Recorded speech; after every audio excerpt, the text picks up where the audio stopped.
அம்மா எந்த கோயிலுக்கு போறதா இருந்தாலும் எனக்கு லீவ் அன்னைக்கு கிளம்பலாமா? டேய் ரொம்ப ஓவரா பேசுற நீ. பிரச்சனையே அண்ணனுக்கு அன்னைக்கும் தானே. நீ எதுக்கு கோயிலுக்கு வரணும்? அம்மா இவ வேணாமா.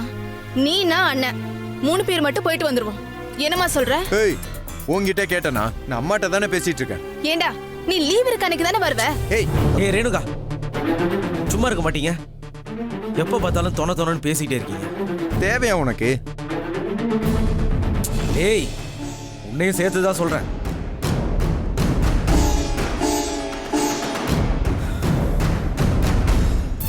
என்னாச்சு சரவணா? ஏன் இவ்வளவு டென்ஷனா இருக்க?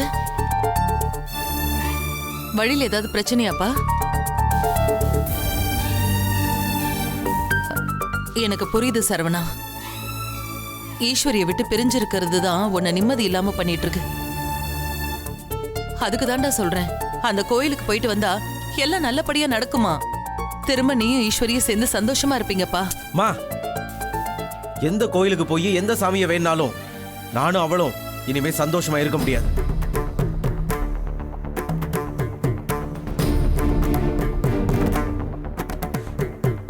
எங்களுக்குள்ள எல்லாம் முடிஞ்சு போச்சு. நானே அவ கொடுத்த டைவர்ஸ் பேப்பர்ல கையெழுத்து போட்டு கொடுத்துட்டேன். போதுமா?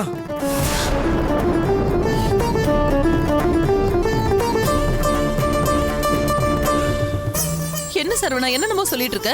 அது புரியாம கோயிலுக்கு போனா சேர்ந்துருவீங்கன்னு பேசிட்டு இருக்கீங்க. என்ன சரவணா சொல்ற?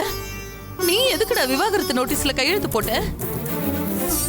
என்னன்னு அன்னைக்கு அவ்வளவு பிடிவாதமா சைன் போட மாட்டேன்னு சொன்ன. இப்ப என்னென்ன ஆச்சு? நீ இப்படி ஒரு முடிவு எடுத்திருக்கனா கண்டிப்பா ஏதோ நடந்திருக்கு. என்ன ஆச்சுன்னு சொல்லுன.